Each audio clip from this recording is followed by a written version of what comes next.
قرآن مجید میں اللہ تبارک و تعالیٰ ارشاد فرماتے ہیں ام کنتم شہداء اذ حضر یعقوب الموت اذ قال لبنیہ ما تعبدون من بعدی قالوا نعبد الہک و الہ آبائک ابراہیم و اسماعیل و اسحاق الہ واحدا ونحن له مسلمون۔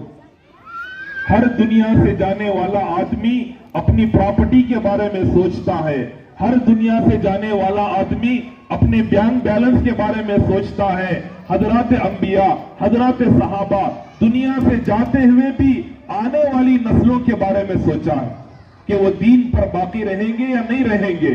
حضرت یعقوب علیہ السلام کا پورا واقعہ قرآن مجید میں اللہ تبارک و تعالیٰ ذکر کیا ہے۔ جب یعقوب علیہ السلام کو موت کا وقت قریب آیا تو وہ اپنے بچوں کو جمع کر پوچھے کہ میرے بعد تم کس کی عبادت کرو؟ میں تو اب دنیا سے جا رہا ہوں، میرے بعد تم کس کی عبادت کرو گے؟ تو ان کے بیٹوں نے کہا کہ ہم جو ہے آپ کے والد، ہمارے باپ دادا جس ایک اللہ کی عبادت کرتے تھے اسی ایک اللہ کی ہم بھی عبادت کریں گے۔ یہ ہمارا بیٹھ کر سوچنا، فکر کرنا، یہ انبیاء کی صفت۔ عزیزان گرامی، قرآن مجید میں اللہ تبارک و تعالیٰ سب سے پہلے جو وحی نازل کیا ہے وہ علم کے متعلق وحی نازل کیا ہے۔ حالانکہ اس وقت مکے میں شراب عام تھی، جوا عام، زناکاری عام، بدکاری عام، ہر برائی ہونے کے باوجود اللہ تبارک و تعالیٰ علم کے متعلق آیتوں کو نازل کیے۔ ساری دنیا والوں کو یہ درس دے دیا جب بندے کے اندر علم آئے گا، اچھے برے کی تمیز آئے گی تو وہ دھیرے دھیرے برائیوں سے بچ جائے گا۔ اللہ چاہتے تو شراب کی حرام کے بارے میں آیتیں نازل کر سکتے تھے، اللہ چاہتے تو جوئے کی حرام کے بارے میں آیتیں نازل کر سکتے تھے، اللہ چاہتے تو زنا کی حرام کے بارے میں آیتیں نازل کر سکتے تھے۔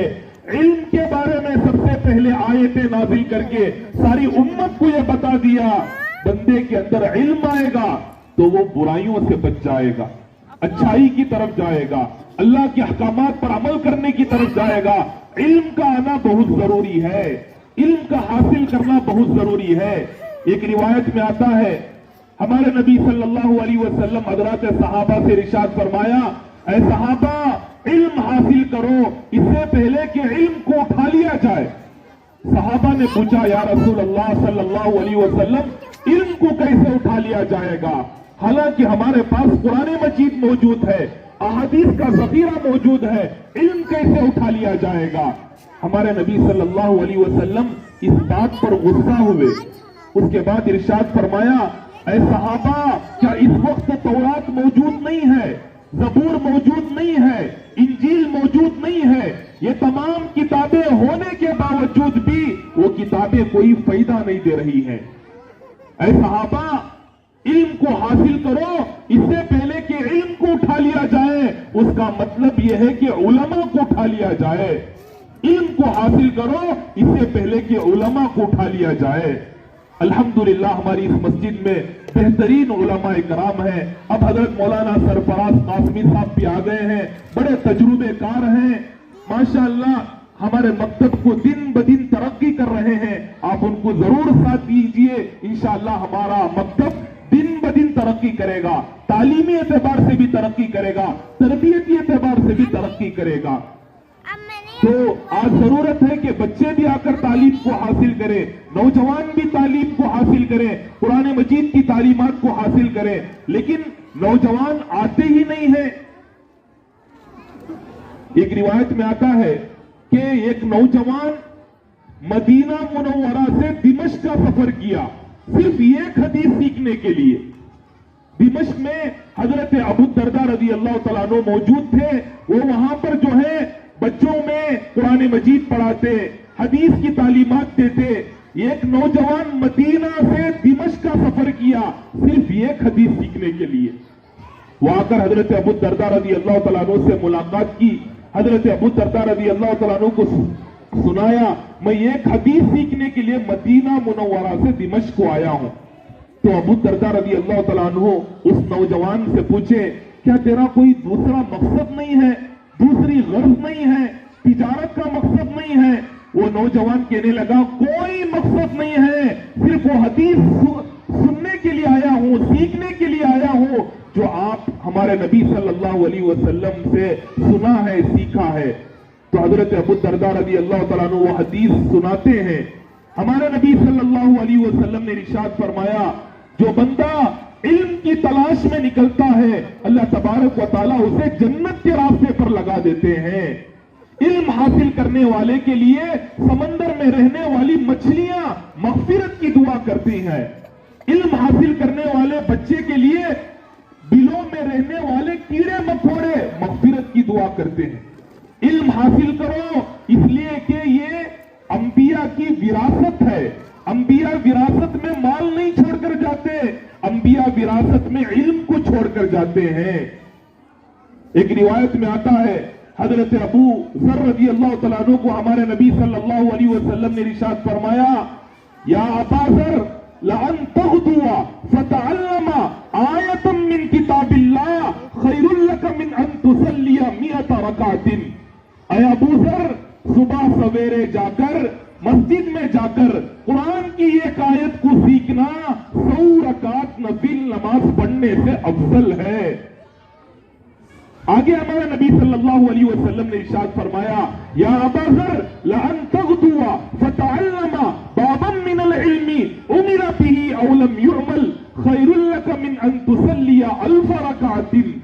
اے ابو ذر صبح سویرے جا کر علم کا ایک بار سیکھنا، چاہے وہ سیکھے ہوئے پر عمل کرنے کا موقع ملے یا نہ ملے، وہ تمہارا علم کا ایک بار سیکھنا 1000 رکعت نفل نماز پڑھنے سے افضل ہے۔ کتنا بڑا مقام و مرتبہ علم حاصل کرنے کا۔ آپ تاریخ اٹھا کر دیکھیں حضرات صحابہ علم حاصل کرنے سے پہلے ان کا کیا مقام تھا، علم حاصل کرنے کے بعد ان کا کیا مقام رہا۔ حضرت عمر رضی اللہ تعالیٰ عنہ علم حاصل کرنے سے پہلے شام کو اونٹ چرا کر گھر کو آتے تو ان کے والد خطاب کہتے اے عمر تجھے اونٹ چرانے تک نہیں آ رہا ہے تو کیا خاک اپنی زندگی گزارے گا۔ لیکن وہ اسلام قبول کیے، اسلام قبول کرنے کے بعد قرآن کے علوم کو حاصل کیا، حدیث کے علوم کو حاصل کیا۔ تو ایک زمانہ وہ بھی آیا تو ان کی دور اندیشی کو دیکھ کر، ان کی فعال شخصیت کو دیکھ کر، ان کے فیصلوں کو دیکھ کر ہمارے نبی صلی اللہ علیہ وسلم نے ارشاد فرمایا لو کان بعدی نبی لکان عمر، اگر میرے بعد کوئی نبی ہوتا تو وہ حضرت عمر ہوتے۔ اتنا بڑا مقام و مرتبہ قرآن کے علوم کو حاصل کرنے کے بعد، حدیث کے علوم کو حاصل کرنے کے بعد حضرت ابو ہریرہ رضی اللہ تعالیٰ عنہ وہ مسجد نبوی میں پڑے رہتے تھے، وہی ان کا گھر تھا، وہی ان کا در تھا۔ کوئی کھانا لا کر دیتا تو کھا لیتے، کوئی پانی لا کر دیتا تو پی لیتے، کبھی کچھ بھی نہ ملتا تو فاقوں پر زندگی گزارتے۔ لیکن مسجد نبوی میں رہ کر انہوں نے قرآن کے علوم کو حاصل کیا، حدیث کے علوم کو حاصل کیا، تو اللہ نے ان کو وہ مقام عطا کیا، وہ مقام عطا کیا۔ آج پوری دنیا میں کوئی عالم حضرت ابو ہریرہ رضی اللہ تعالیٰ عنہ کے احادیث پڑھے بغیر عالم نہیں بن سکتا، کوئی مفتی حضرت ابو ہریرہ رضی اللہ تعالیٰ عنہ کے احادیث پڑھے بغیر مفتی نہیں بن سکتا۔ اتنا بڑا مقام و مرتبہ حضرت ابو ہریرہ رضی اللہ تعالیٰ عنہ کو دیا گیا۔ تو اپنے بچوں کو قرآنی تعلیمات سے جوڑنا یہ بہت ضروری ہے، دینی تعلیمات سے آراستہ کرنا یہ بہت ضروری ہے۔ کسی شاعر نے کیا ہی خوب کہا ہے لیس الیتیم الذی قد مات والدہ ان الیتیم یتیم العلم والادب۔ یتیم وہ نہیں ہے جس کے والد کا انتقال ہو گیا ہے، بلکہ یتیم وہ ہے جو علم و ادب سے گورا ہو، جس کو علم نہیں سکھایا گیا، ادب نہیں سکھایا گیا۔